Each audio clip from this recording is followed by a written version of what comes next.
Bu genel kurulun 12 dakikayla rekoru şimdi Servet Bektaş'ın eline geçti. Nevzat Bey 8 dakikalık rekorunu aldı.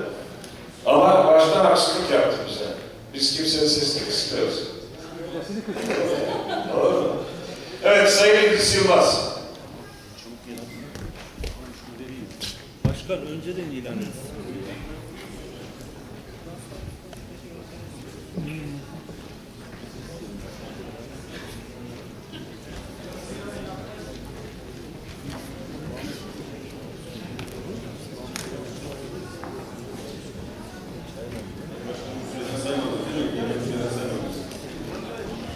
Peki. Sayın Divan, Özür dilerim. Sayın Şükrü.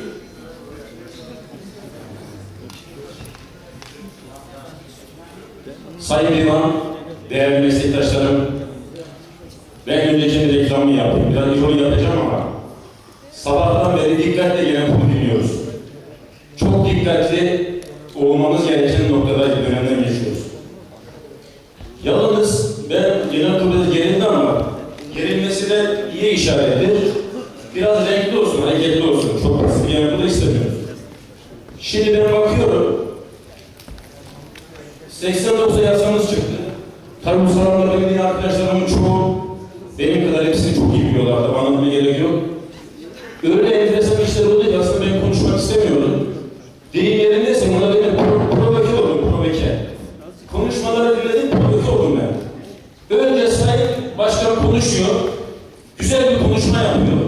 Hiçbir sorun elbette mesleki sorunlarımız vardır. Ülkenin sorunlarına farklı değildir. Gezi olaylarından bahsediliyor. Güzel bir konu başta arkadaşlar da tepki gösterdiler. Olayların üzerine gelişti. Hepimizin gördüğü gibi. Bu neye benziyor biliyor musunuz? Gezi Parkı'nda 50 tane kurulu çocuk Gezi Parkı'nda konuşurken oralar hiçbir taşkınlık yapmazken çok masum bir direniş gösterirken hatta Türkiye'de ne kadar az denildiği bir dönemde sabah uyurken bu çocuklar polis onların üzerine gaz sıktı ve her şeyleri yaktı. İşte böyle başladı olaylar. Bizim yönetimden de böyle başladı. Dikkat ederseniz. Öyle bir konuşma oluyor, sonra sataşma oluyor, bazıları dışarı çıkıyor. Şimdi ben burada şunu anlatmaya çalışıyorum. Tabii ki bu olayları destekliyoruz. Tabii ki toplumumuzda bunların olması gerekir. Ben çok seviyorum bu anlamda. Toplumun üzerinde ölü toprağa serpilmesi bitmiştir. Bir direniş başlamıştır. Ben kutluyorum herkesi. Dikkat ederseniz burada en önemli nokta şudur. Hepimiz burada salondakilerin hepsi biz 78 kuşağıyız. Yine reklamımızı yapalım biraz. 78 kuşağında herkes polis sorgusundan geçmiştir. Çoğu şey girmiştir. Biz ama ben bir genel kurulda başka bir toplantıda ellerini kaldırdım. 12'ye düşmeye geldi. Herkes çift ellerini kaldırdı. Niye çift kaldırıyorsunuz dedim ellerinize. Ben de gördüm, kardeşim babam da gördüm dedi. İşlerini herkes görmüştür. Buraya herkes geçti. Dolayısıyla şunu anlatmaya çalışıyoruz. Biz onları anlayabiliyoruz. Orada sosyolojik bir durum da var. Dikkat ederseniz yaş grubu 18 ile 25 yaş arasında değişmektedir. Dolayısıyla bu süreçten rahatsız olmak doğru değildir. Bu direnişi aslında herkes destekliyor. Neden Gezi Parkı'nda her siyasete mensup insan var orada, her şey müsamaha tahammül gösteriyorlar. Bizim genel kurulda tahammül neden gösteriliyor bu konuşmalar? Burada da gösterilmelidir. Herkes görüşünü savunmalıdır. Bilindiği gibi Voltaire'in ünlü bir sözü vardır. Şöyle der.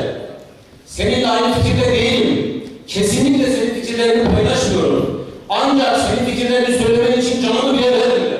Dolayısıyla değerli arkadaşlarım bunları biz burada konuşacağız. Tahammül edeceksiniz.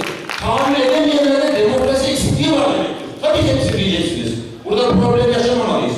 İkinci bir nokta, bu konuda fazla herhalde politize olduk. Normal bir konuşa geçelim.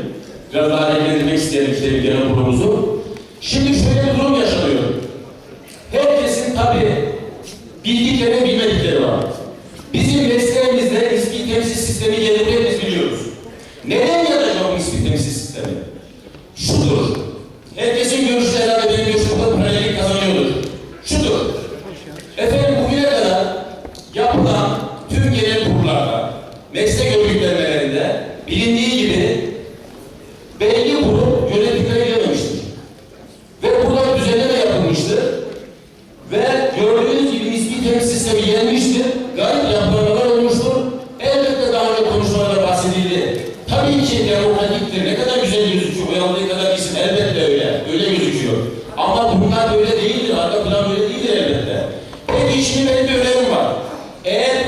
temsil sistemi bu kadar demokratikse, bu kadar güzelse, neden mesela uygulanıyor da genel hükümde uygulanmıyor? Şu anda AKP iktidardaysa, CHP'nin de, MHP'nin de bakanları olmalı. Bunlar yapabiliyor musunuz? Neden yapılıyor bunlar? Şimdi bu uygulamaları çok doğru yapmamız gerekiyor. Şimdi burada bazı konuşmalar oldu. Yine ben provoke oldum. Şimdi bakıyorum, masumlar, mağdurlar vesaire laflar ediliyor. Bunların çoğu samimi değil. Şimdi bakıyorsunuz, dönem değişiyor. Ve burada ifade etmeye çalışıldı. Peki, Türkiye'de şöyle bir durum var. %10 baraj sistemi var. %10 baraj sistemi olmayan partiler, yani oyları yüksek olan partiler hiçbir barajdan bahsetmiyor. Bunların oyları düşürse baraj çok yüksek dönüyor. Dolayısıyla biz de nispi temsil sistemiyle devam ettiği sürece, peki bu küçük gruplar acaba yer değiştiği zaman, bu yönetimler değişse acaba nispi savunmaya devam edecekler mi? Ben bunu da merak ediyorum. Dolayısıyla burada bunu anlatırken, bazı konulardan bahsedilirken lütfen biraz da samimi olalım. Ben herhalde sürem doluya kapatmaya çalışıyorum.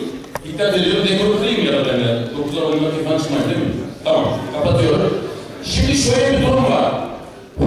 Hoca ifade ediyor. Diyor ki aman ha diyor kızınızın saçını diyor açmayın. Bir teli gözükürse diyor günahtır. Diyorlar ki hoca ama diyorlar senin kızın saçı açık ama o da pek yakışıyor ya bunu boş verin diyor. Böyle bir çeşit yaşamaz arkadaşlar. Hepinize saygı ve sevgiler sunuyorum. Şükrü Özçelik.